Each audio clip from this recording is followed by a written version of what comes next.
Grace Miller only truly understood that a marriage could be colder than betrayal on a November morning.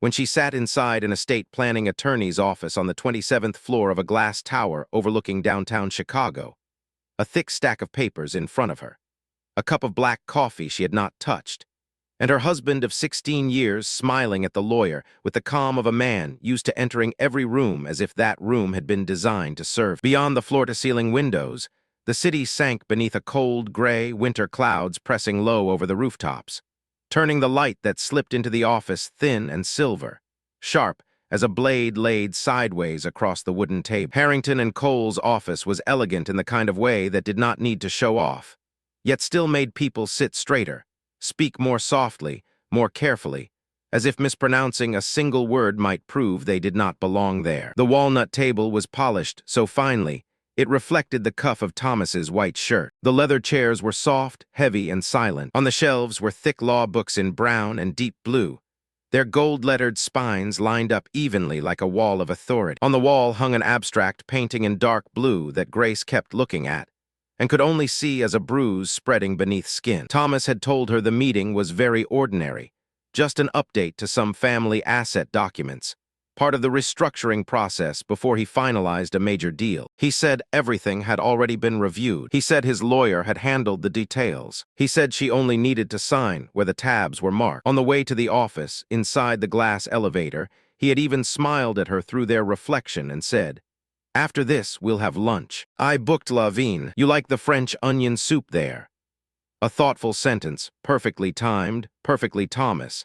The kind of sentence that covered his distance with a layer of polished courtesy thick enough that no one outside could ever see the cracks underneath. Grace wore a cream wool coat, her hair pinned low, and the small pearl earrings Thomas had given her for their 10th anniversary. She had once believed those things meant something. A man who remembered anniversaries, chose earrings that suited his wife's neck, opened car doors for her, placed his hand at the small of her back when introducing her to investors, surely could not be the same man who would reduce their entire marriage to a cold legal notation. But she had learned too late that people could be very skilled at doing the proper gestures without having any honesty behind them. Thomas sat to her left, one hand resting lightly on the arm of the chair, the other holding a silver pen. He was 46, tall, brown hair silvering at the temples, his face made more trustworthy by time instead of weaker. He was a partner in a growing commercial real estate firm and sat on several investment advisory boards.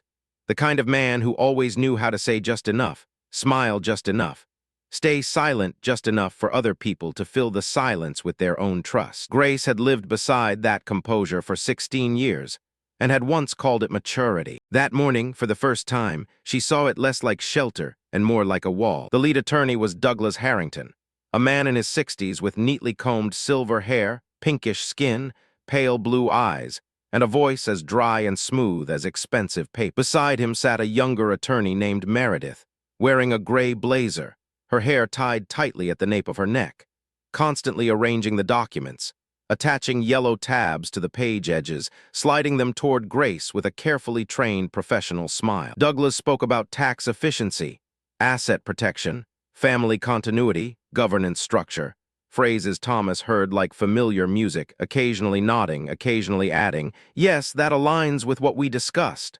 What we discussed. It was said so naturally, but Grace knew that we did not include her. Thomas did that often. He said our plan, when the plan existed inside his head and on the desks of the people he paid. He said our assets, when she did not know where the real money went. He said our future, when every major decision had already been packaged before it ever reached her hands. Grace was not a stranger to paperwork. She worked as an office manager for a large dental clinic network in the suburbs, and she had handled insurance contracts, payroll, business licenses, HR files, vendor invoices, and enough fine print that other people ignored because they were too exhausted. She took pride in being careful, but in marriage, she had allowed herself to trust. She had trusted Thomas not because she lacked intelligence, but because love often makes people set their guard down in exactly the place where they should keep it closest. Meredith slid an appendix toward her. Maybe she did not realize it was not meant for Grace. Maybe in a structure built on the confidence of men,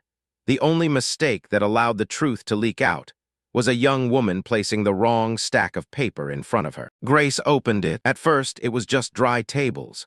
Miller Holdings LLC, North Pier Development Group, Whitestone Legacy Trust, and several other entities she had heard Thomas mention in passing, but had fully explained to her. She looked at percentage columns, transfer provisions, voting rights, triggering events after a capital transaction closed. Then her eyes stopped on a phrase in the middle of the third page, inside the section describing her legal capacity.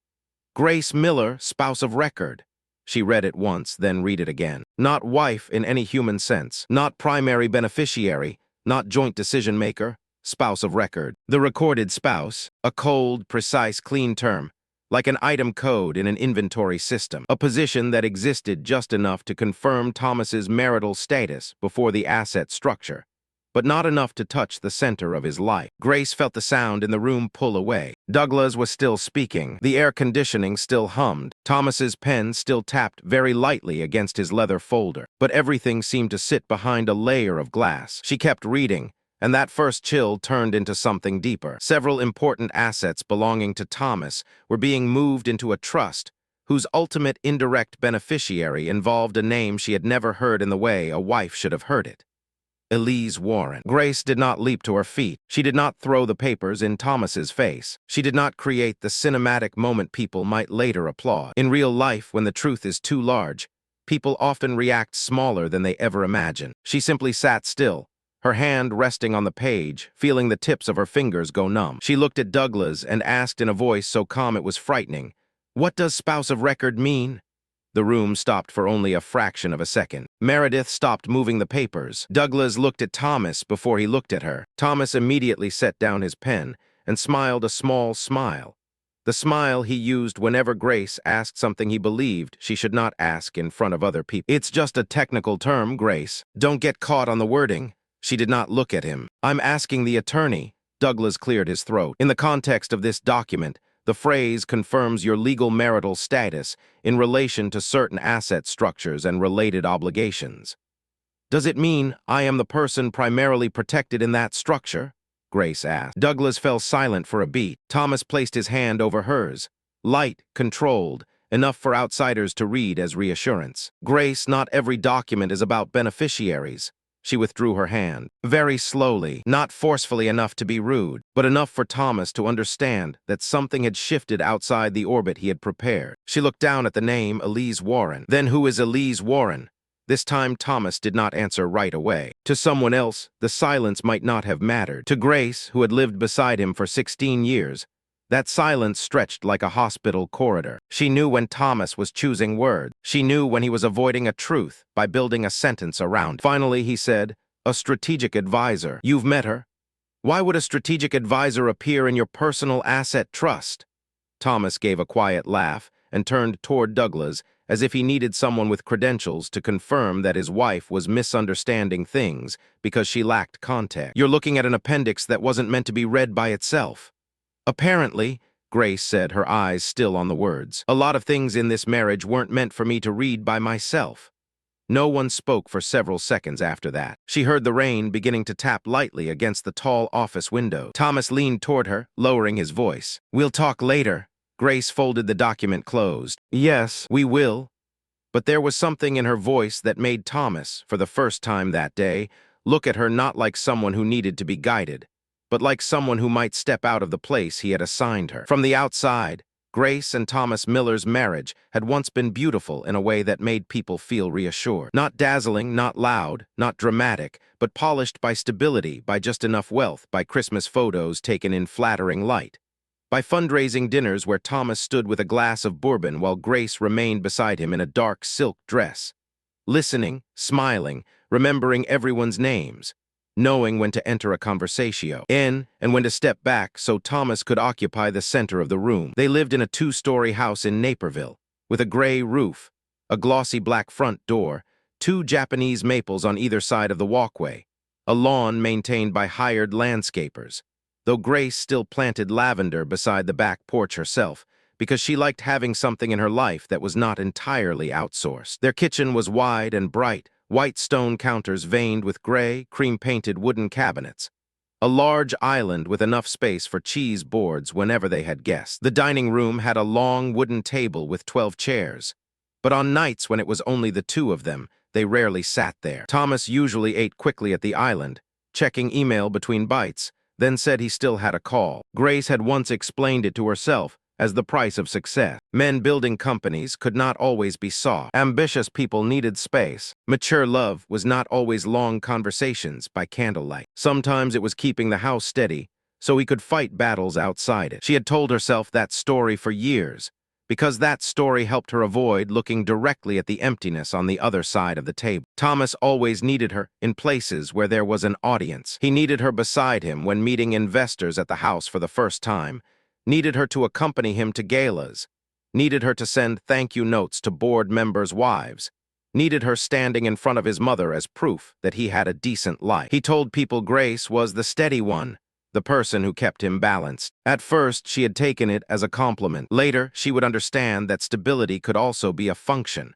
a role rented with a wedding ring instead of a salary. When they first fell in love, Thomas had been different, or perhaps Grace wanted to believe he had been. They met at a small networking dinner organized by mutual friends in an Italian restaurant in Lincoln Park. Grace was 30 then, already used to taking care of herself, paying her own rent, fixing a dripping faucet through online videos, surviving a few relationships that had never been brave enough to become lasting. Thomas was 36, freshly out of a large real estate firm and building his own investment group. He did not boast. He asked what Grace did, listened to the end of her answer, remembered that she preferred paper notebooks to phone apps, remembered that she did not eat oysters, remembered that she had studied piano as a child. Those small memories softened her. A man who remembered details made a woman who had once been overlooked feel seen. He proposed 14 months later in Charleston, under the porch roof of an old hotel during a spring rain. He said that with her,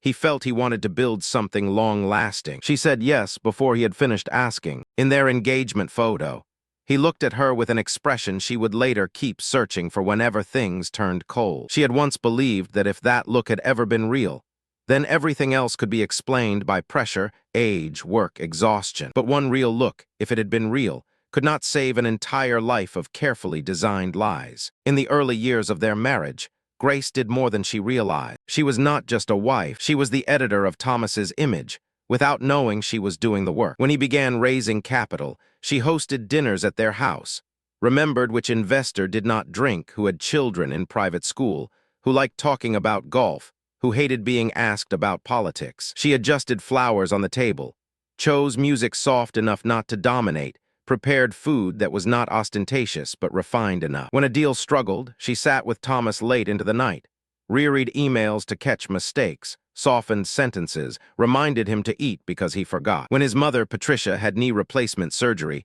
Grace took 2 days off work to drive her to follow-up appointments, cook soup, organize medication in a weekly pill case, and listen to her talk about Thomas as a boy. A child who always wanted every model train to run on the right track, who would take the whole thing apart and build it if one car leaned even slightly off course. Patricia said it with pride. Grace heard it and found it endearing. Later, she would remember it and think she should have been more afraid. Thomas was never obviously violent. He did not break things, did not shout, did not use crude words. His control lived inside reasonableness. If Grace asked about finances, he said, "I don't want you carrying more pressure." If she wanted to be part of a major decision, he said, "I've handled it. You don't need to worry." If she felt abandoned, he said, "I'm doing all of this for us." If she fell silent after a dinner where he left her alone with an investor's wife for 2 hours, he said, "You always think everything is about you when I'm trying to keep the company alive." She never knew how to argue with someone who always sounded reasonable. He turned her hurt into ignorance of his pressure. He turned her questions into evidence that she did not trust him. He turned her desire to know into proof that she was not understanding enough. Slowly, Grace learned to ask less. She told herself she was being mature. A stable marriage did not need to know every detail. Thomas was private. Thomas was under pressure. Thomas was not good at sharing. Thomas loved by providing, protecting, booking lunch at La Vigne, giving her pearl earrings, introducing her as "my wife Grace" in a warm voice in front of other people. She had repeated those sentences like small prayers in her mind whenever he came home late, whenever he took a call in his office, Whenever she caught a distant look in his eyes as he looked at her, the way one looks at an object placed exactly where it belongs, but no longer worth noticing. Elise Warren had entered Grace's frame before that name appeared in the asset appendix, but in a way too clean to be called a threat. It happened at a charity event at the Langford Hotel, where Thomas's company was co-sponsoring an affordable housing initiative, an event perfectly suited to his image, both humane and useful to the people who needed to see that he was not merely a cold real estate investor. The ballroom glowed gold, crystal chandeliers glittering overhead, soft violin music mixing with the sound of champagne glasses. Men in dark suits gathered in small groups speaking about community impact in voices just emotional enough, while their wives complimented one another's dresses and asked about upcoming holiday trips. Thomas guided Grace through the crowd, his hand at her back, introducing her to a foundation chair, a city attorney, a couple investing in his new project. Grace smiled, shook hands, remembered names, said the right things in the right places. Then Thomas stopped when a woman walked toward them. She was about 38, dark brown hair cut to her shoulders. A black dress fitted just enough, wearing little jewelry beyond small earrings and a narrow emerald ring on her right hand. Nothing flashy. It was precisely the lack of flash that made her stand out. She looked like someone who did not need to prove she belonged. Thomas said, "Grace, this is Elise Warren. She's a strategic advisor for some of our newer structures." Elise extended her hand, her smile polite and difficult to read. "I've heard so much about you." Grace shook her hand. Elise's palm was dry, warm, firm. "I hope all good things." Elise tilted her head. "He says you're very steady." Steady. Grace felt the word touch her like a label. Thomas laughed, squeezing the small of her back. "In my world, that's the highest compliment." Elise looked at Thomas, and her smile changed very slightly, becoming softer, more intimate, then disappeared before Grace could be sure. Elise asked Thomas about the call with Westbridge the next morning, reminded him Patricia's doctor's appointment had been moved to Thursday afternoon, said not to forget to send the revised schedule to Douglas. Grace stood beside them, listening to another woman speak about her husband's schedule with a naturalness that did not belong to an outside advisor. When Thomas said, "I'll forward it to Grace later," Elise replied, "I'm just reminding you." Just reminding. But that reminder felt like a key showing in a stranger's hand. Later, when Grace and Thomas stood near the dessert table, she said, "She seems to know your schedule very well." Thomas held a glass of water, not looking at her. "People who work with me know me, Grace. Don't make it personal.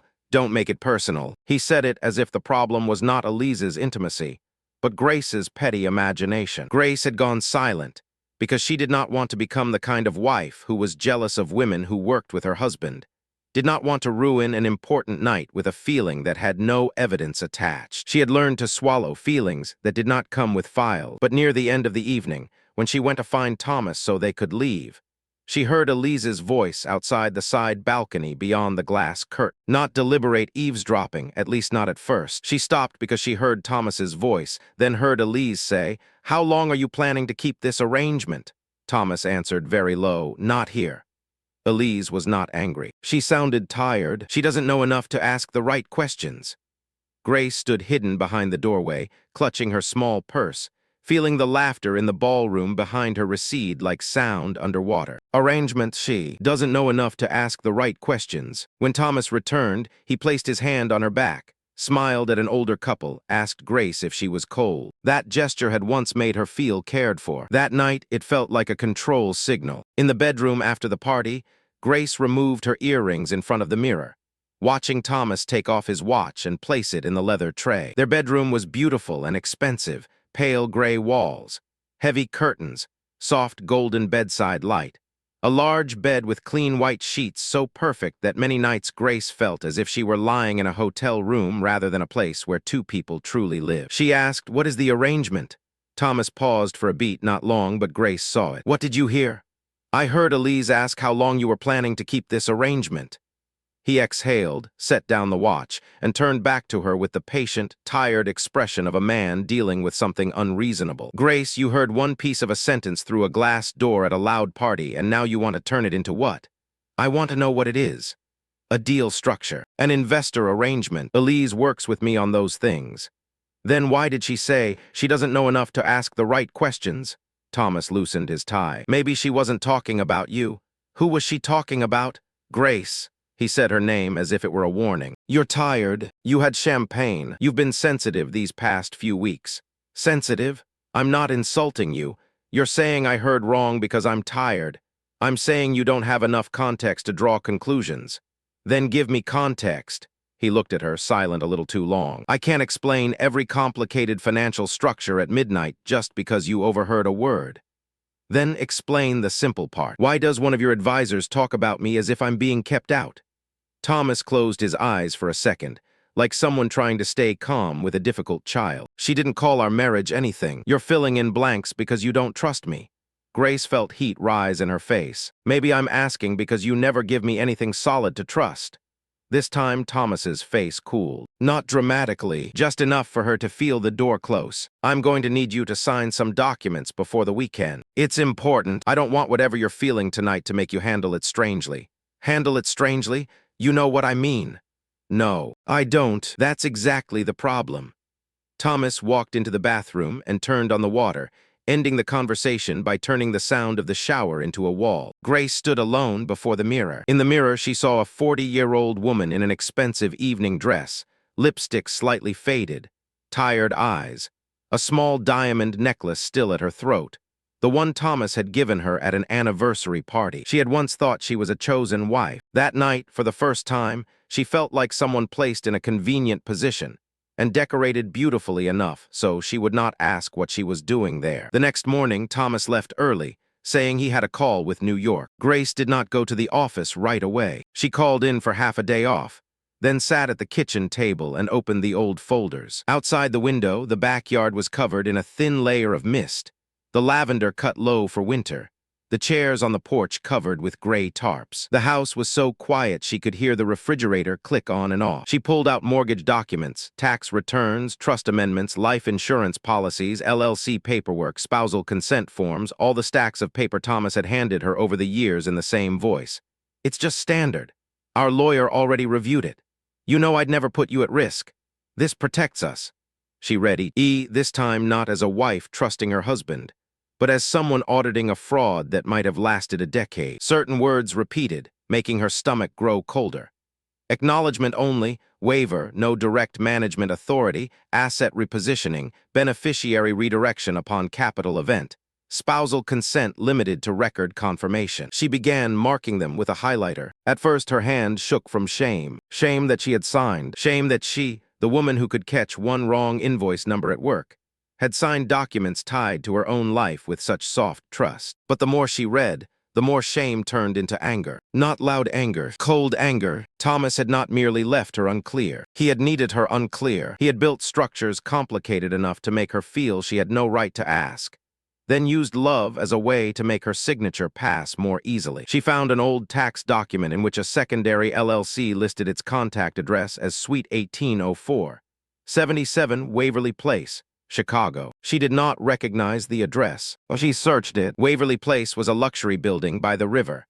Residential, with a concierge, rooftop pool, private gym, not an office. The secondary address was connected to Warren's strategic advisory. Elise Warren. Grace sat still for a long time, the highlighter in her hand. An old memory surfaced. 3 years earlier, Thomas had said he needed to lease an additional downtown office to make certain client meetings more convenient. She had asked why the company had not listed that address on the website. He said it was a private workspace, not used publicly. She had nodded. Now that phrase sat in her stomach like a stone. Private workspace, a private space, perhaps far more private than she had ever understood. The next day, Grace drove downtown. She wore little makeup, a gray coat, a knit hat pulled low, and felt like someone inside a film she had never wanted to star in. She parked in a public garage a block from Waverly Place and sat in the cafe across the street. The cafe was just crowded enough that no one noticed her. The smell of roasted coffee, buttery croissants, and damp coats blended together. She ordered Earl Grey tea and let it go cold. She looked through the window at the tall glass building,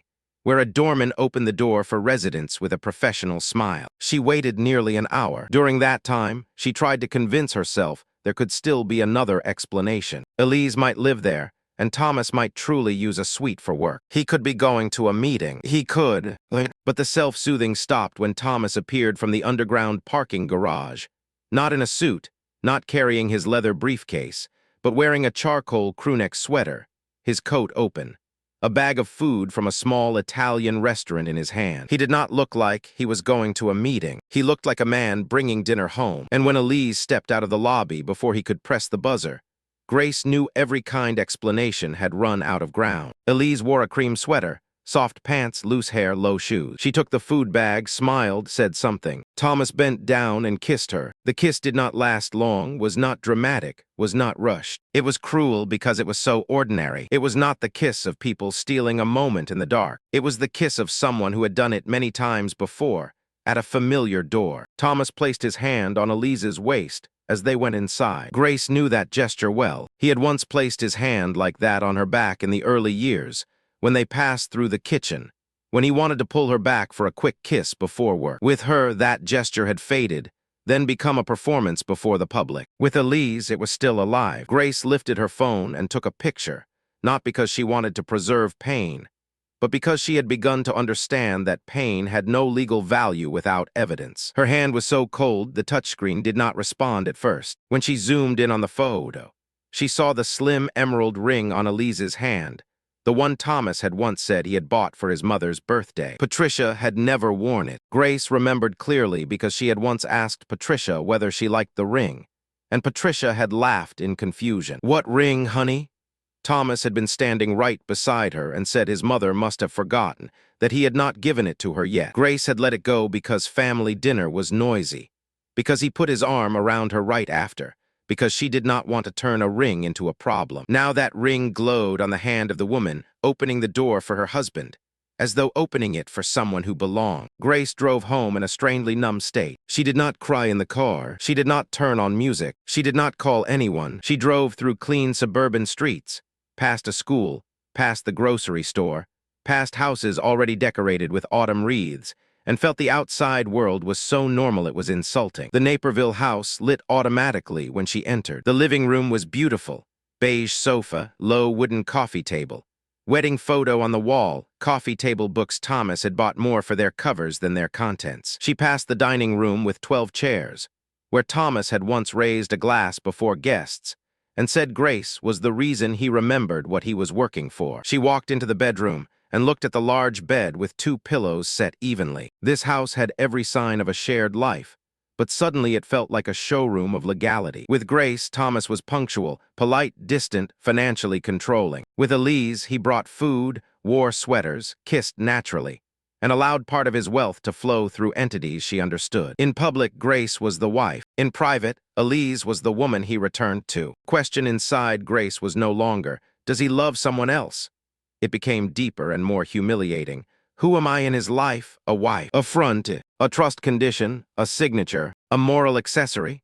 She opened her laptop in the small home office, a room she rarely used because Thomas always said she could use the computer in the kitchen. She searched through the family email, old backups, a cloud account Thomas had once forgotten to log out of. She did not know what she was searching for until she found it. An email thread between Thomas and Elise from nearly a year earlier, its subject line tied to a board review. Thomas wrote, "As long as Grace remains in place, the board won't question the structure."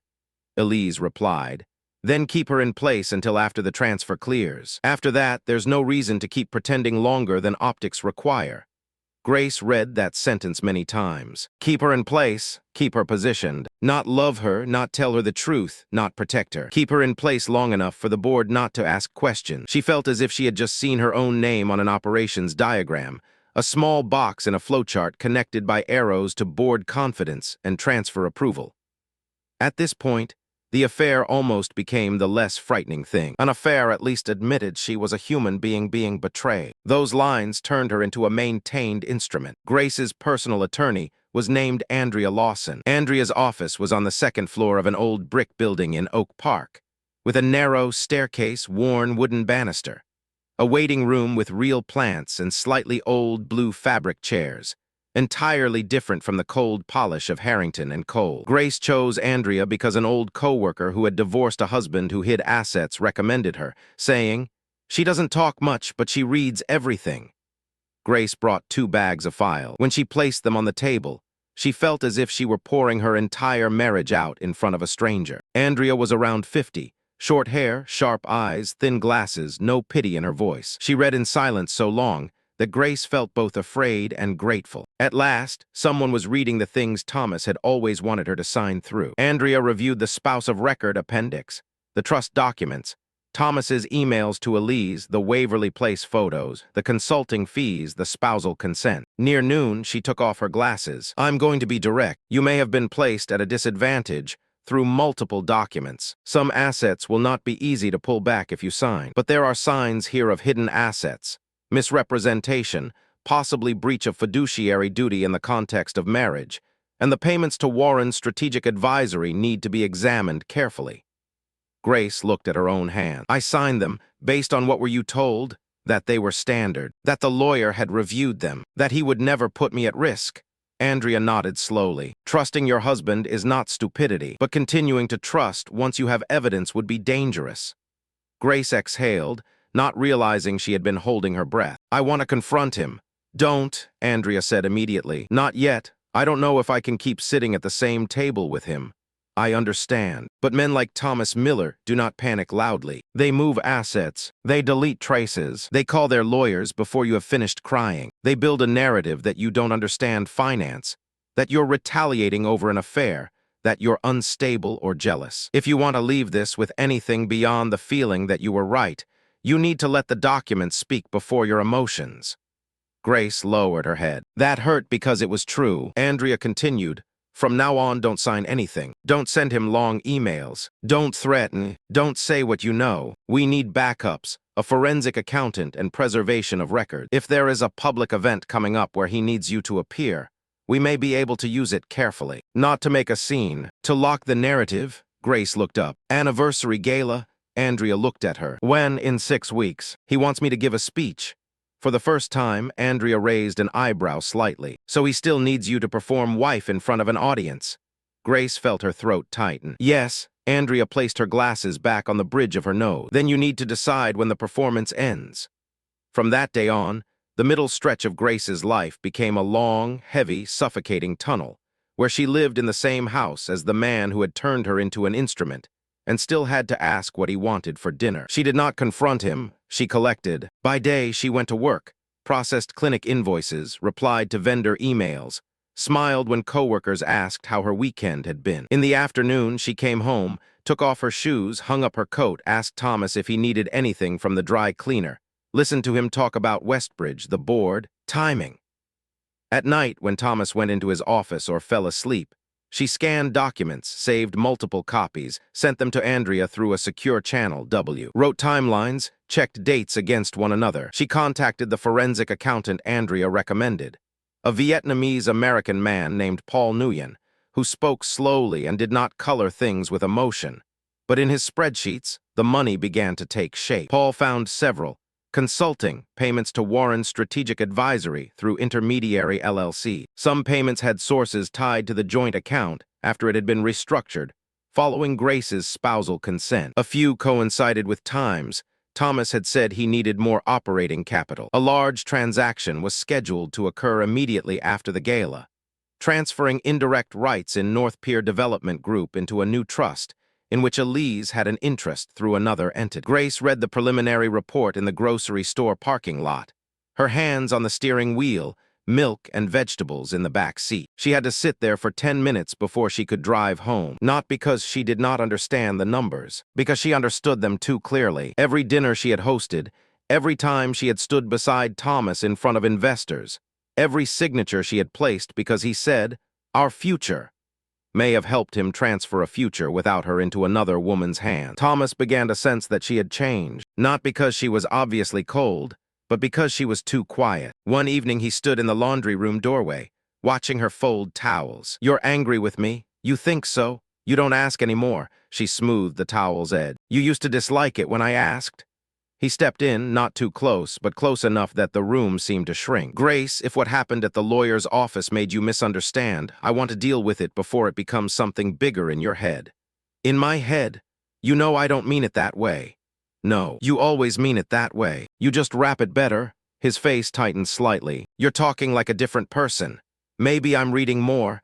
"Reading what?" She looked at him and smiled very lightly. "Paperwork, Something moved through Thomas's eyes very fast, almost like worry. Then he stepped back into his familiar role. You shouldn't read complicated things on your own, without someone to explain them. It only makes you anxious. Grace placed the folded towel on the stack. It turns out reading without you explaining makes things much clearer. He did not answer. The dryer beeped to signal the end of its cycle. A small sound that rang like an alarm in the too-clean room. The most artificial dinner happened 1 week before the gala. Thomas came home unusually early, carrying an expensive bottle of red wine, a bouquet of white flowers, and salmon from the restaurant Grace used to love. He said he wanted them to have a quiet evening before the next few weeks swallow both of us. Grace knew that tenderness was another strategy. When questions no longer made her ashamed, when coldness no longer made her apologize, Thomas returned to controlled charm. He opened the wine, poured her a glass, pulled out her chair at the large dining table they rarely used when it was only the two of them. Candles were lit, flowers sat in the center of the table. He wore a pale blue shirt, sleeves rolled just enough, looking like a husband in a magazine profile about successful family. "I know I've been distant," he said after a few minutes of silence. "This deal has been weighing on me more than I've admitted. I don't want you to feel abandoned." Grace looked at him. There was a part of her, the old part, tired, the part that had loved him, that wanted to believe, wanted to lean into that sentence, and let the past weeks become only a nightmare born from misunderstood documents. Thomas always knew when to be soft. That was what made him frightening. He did not control only through coldness. He controlled by knowing exactly how much warmth was enough to make someone doubt their own pain. "I want you to speak at the gala," he said. "Nothing long, just a few words about standing by each other. People trust stability." Grace set down her glass. "And I'm stability," Thomas smiled. "You're my wife." Grace looked at the candlelight reflected in the wine. "On paper, at least." This time Thomas did not laugh. "You keep saying that like it means something else. Maybe it means exactly what you wanted it to mean. Grace, you need me in a blue dress, wearing my ring, saying a few things about standing beside you through everything. Because the transaction is the next day, isn't it?" His eyes darkened. "Who told you that?" She tilted her head. "I guessed. I learned from you. Sometimes all you have to do is look at the timing." Thomas leaned back, the smile gone. "You're walking into things you don't understand. You say that a lot. Because it's true. Or because it's convenient." Thomas was silent for a moment, then softened his voice again. "After this deal closes, everything gets easier." Grace felt her heart hurt for one beat. That sentence could have been the promise of an exhausted husband. It could also have been the words of a man counting the days, until he no longer had to perform. "Easier for whom?" she asked. Thomas did not answer right away. Then he said, "For us." But the word "us" died in his mouth before it could reach her. Their 15th anniversary gala was held at the Langford Hotel, the same place Grace had first heard the word arrangement. Perhaps Thomas liked symbolism, without knowing the truth, also liked returning to the scene of the crime. The ballroom was decorated with white flowers, low candles, cream tablecloths, a backdrop reading 15 years of partnership, beside the logo of the Community Foundation and Thomas's company logo. But Grace knew this was not just a wedding anniversary. It was a networking event dressed in romance. Investors, board members, legal partners, Thomas's family, several strategic clients, and Elise were all present. Grace wore the deep blue dress Thomas had chosen. She wore her wedding ring, diamond ring, pearl earrings. She looked at herself in the hotel bathroom mirror before going down to the ballroom, and saw a woman carefully prepared to play the lead in a play whose script she had just decided to break. Andrea was present at a table in the back, posing as a friend of one of the sponsors, no one knowing she was Grace's lawyer. Paul was there too, quiet, holding mineral water. The legal notices were prepared, waiting only for the right moment to be sent. Thomas met her in the lobby. He looked her over and said, "You look perfect." Grace almost wanted to ask whether he had ever seen her beyond how she looked, but she only smiled. In the ballroom, people said they looked beautiful together, praised Grace for keeping Thomas grounded, said they were a rare example of marriage and ambition working together. Patricia, Thomas's mother, hugged Grace, eyes wet with pride. "I always knew you were the best thing that ever happened to him." Grace hugged her back, feeling those words like a soft cloth laid over a body. Elise stood near the stage in a wine-colored dress, hair tucked behind one ear, the emerald ring still on her hand. When Grace looked at her, Elise lifted her glass slightly, very lightly, like a greeting between two women who knew the same man in two different versions. Thomas spoke first. He stood beneath the warm light, voice deep, perfectly paced. He spoke about 15 years of partnership, about how no one built anything large without someone to keep them honest, about Grace being the foundation of my life, the woman who made all this possible. Everyone applauded. Grace stood beside him, smiling. Every word he said was both true and filthy. She was the foundation. He had stood on her to look taller. She was the woman who made everything possible. She had given him image, signatures, stability, other people's trust. He turned toward her and gestured for her to take the microphone. Grace, say something. The room applauded again. Grace held the microphone. For the first few seconds, she heard only her own heartbeat, not because she was afraid to speak, because she knew that once she spoke, there would be no way back into the old role. She looked down at the faces in the room, the people who had seen her for years as part of Thomas Miller, not as a separate human being. She saw Patricia smiling, Douglas Harrington at a table near the front, Elise standing near a column, Thomas beside her. Confident but slightly wary because over the past weeks he had learned that Grace no longer reacted in ways he could predict. She began gently. 15 years is a long time to stand beside someone, long enough for people on the outside to believe they understand what they are looking at, long enough for a woman to learn how to smile when introduced, how to remember guests' names, how to sign papers placed in front of her because she believes love means not having to read every line. The room was still quiet, but now it was no longer moved silence. Thomas stepped a little closer. Grace, she did not turn around. For years, I thought being his wife meant I had a place in his life. Tonight I learned I had a place in his paperwork. The air turned to glass. Some people thought they had misheard. Grace continued, not raising her voice, not crying, not naming Elise, not throwing evidence onto a screen, not giving Thomas a chance to call her hysterical. Some marriages exist through love, some marriages exist through habit, and some marriages exist because one person needs the other to stand in the right place. So everything behind them looks more legal, more stable, more trustworthy. I used to think stability was a virtue. Now I understand it can also be something used. Thomas touched her elbow lightly. She withdrew her arm in front of the entire room, a small gesture as sharp as the sound of a lock turning. I won't say much tonight, because some truths should not be turned into entertainment. But I will say this: never confuse being called a wife with truly being given a place in someone's life. She set down the microphone. The room was utterly silent.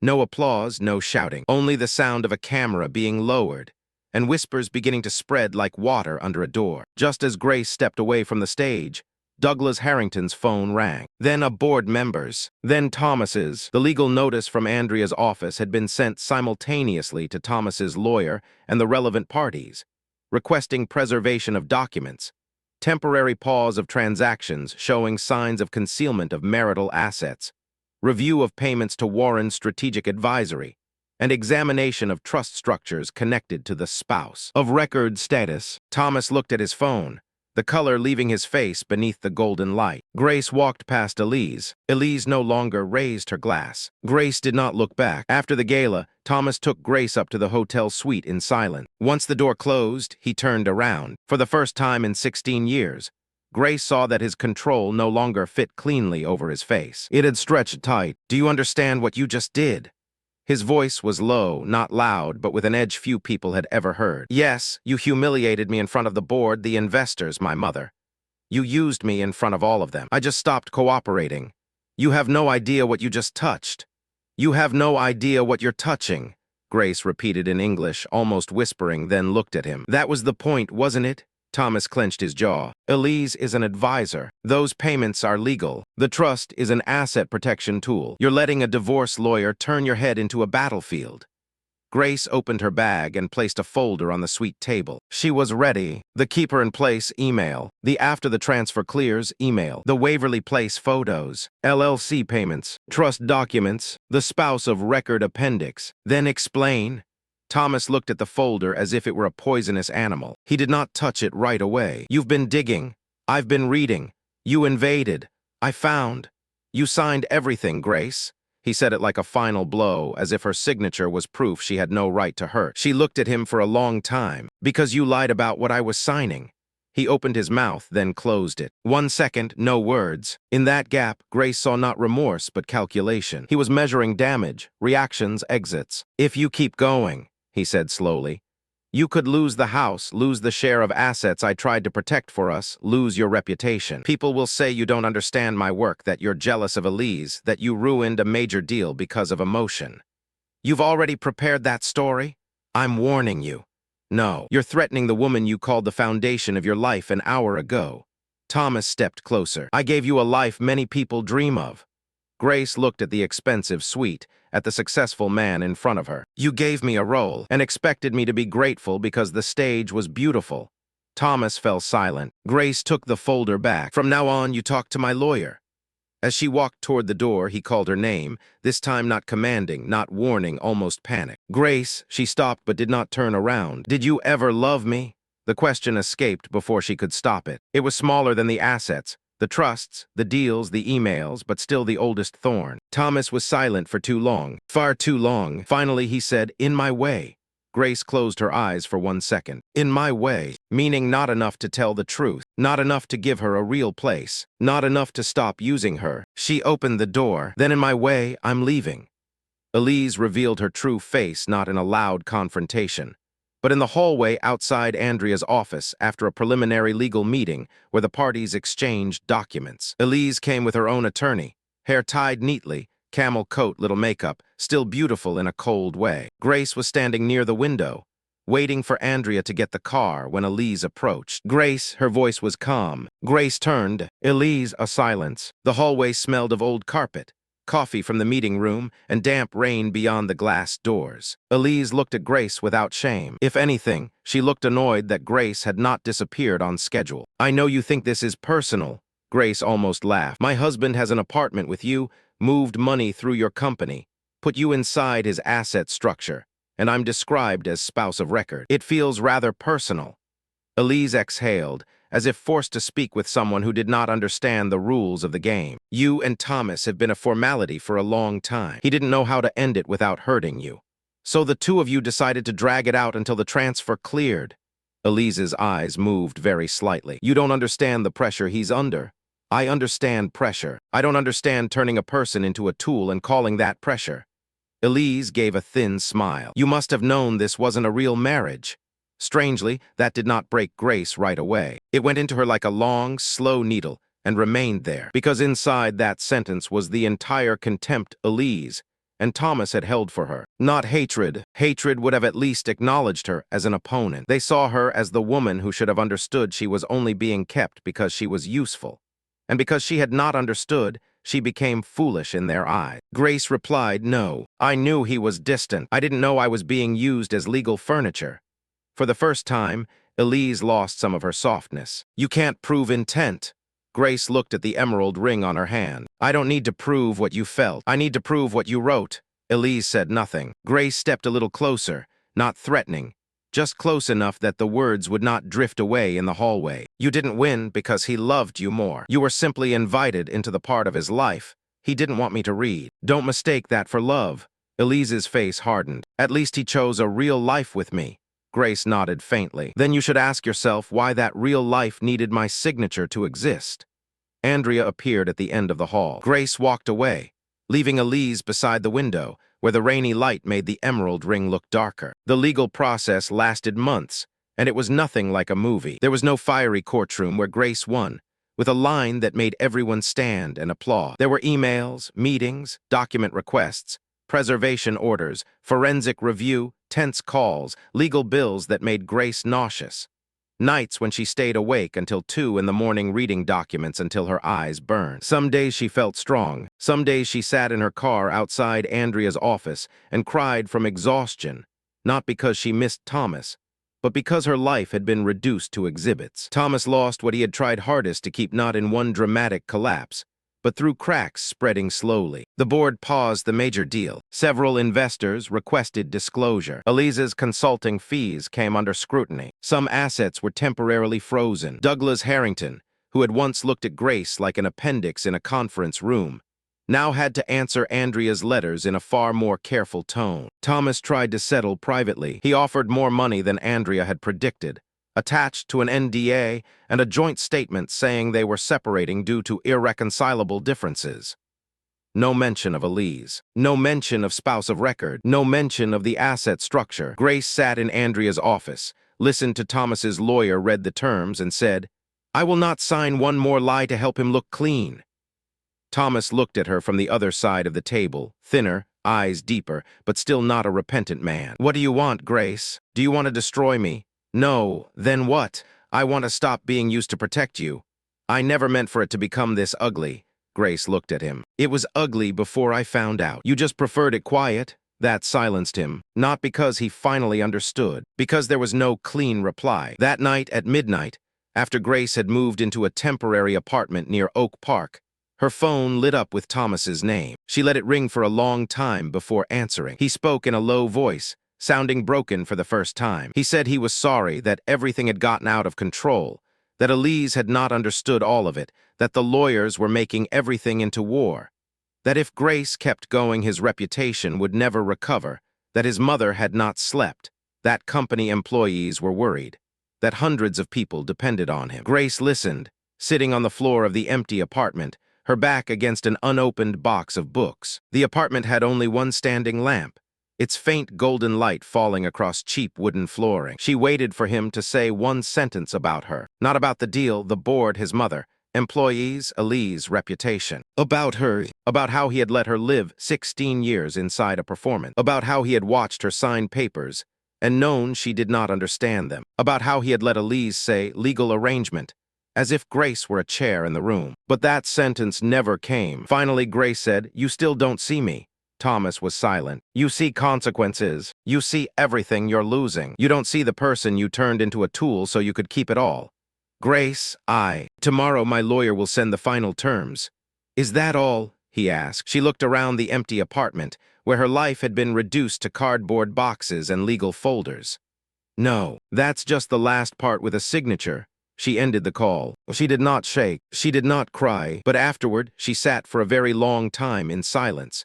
Because sometimes ending a lie does not make the room brighter. It only means the darkness no longer has another name. A few months later, Grace signed the final papers in Andrea's office on a morning of thin sunlight. Not warm sunlight, just that faint winter light slipping through the window and making dust visible in the air. Andrea placed the pen in front of her. Grace read every page. She skipped no lines. She read so slowly that Andrea said nothing, only waited. When Grace signed, her hand did not shake, but there was a vast hollow space in her chest, so large every breath seemed to echo through it. She did not leave the marriage with a clean sense of victory. Part of the assets had been protected. Part of the money was returned. Some of Thomas's structures were forced to be adjusted. The major deal shrank, then lost its original shape. Thomas did not collapse completely. Real life is rarely kind enough to let the injured watch the guilty punished fully. He still had his company, still had people who believed him because they needed to believe him, still had the ability to enter a room in a good suit with a controlled voice. But he lost the thing he had used Grace to preserve, the seamlessness of his image. The board no longer looked at him the same way. Investors became more cautious. Patricia sent Grace a small card that read, "I'm so sorry everything became this way." Grace read it and put it in a drawer. Nothing became this way. It had been this way for a long time. Only when she read the documents did other people lose the right to call it by a prettier name. Elise left Chicago a few months later. Some said she had taken a position in New York. Some said she and Thomas were no longer together because things no longer looked beautiful once they were dragged into legal documents. Grace did not investigate. She was tired of knowing Thomas's version. Knowing more would not return the version of herself she had been before she was used. Grace's new apartment was much smaller than the Naperville house. One bedroom, a narrow kitchen, a window looking onto a shared courtyard with a large maple tree, a living room just big enough for an old sofa, a desk, and a bookshelf. No white stone island, no dining room with 12 chairs, no one placing a hand on her back in front of other people. In the first weeks, the quiet did not feel like peace. It felt like a cold space after a loud machine had just shut off, leaving the ears still ringing. She woke at 3 in the morning, heart pounding, because she had dreamed Thomas placed a stack of papers before her and said, "Just standard." She read every bill twice. She asked Andrea too many questions about small details because she was afraid of missing something again. She hated the word trust, hated the way people said paperwork, as if paper could not cut skin. Sometimes she missed Thomas. That made her disgusted with herself for a while. She did not miss the man in the emails, but the man who had stood in the kitchen on her 35th birthday trying to make pancakes, burning the first 3, then laughing helplessly when batter stuck to his wrist. She missed the man who had held her in the hospital when she lost a pregnancy in the 4th year of their marriage, even though afterward he never spoke of that grief again. She missed a few moments that might have been real, and that was exactly what made the wound harder to close. If Thomas had been entirely false, Grace could have burned every memory clean. But people rarely give one another cruelty that easy to understand. He could have been kind in a moment and still used her for 16 years. Both things could exist at once, and that coexistence was the part no one but her had to live with. One late winter afternoon, while unpacking the last box, Grace found the photocopy of the first appendix,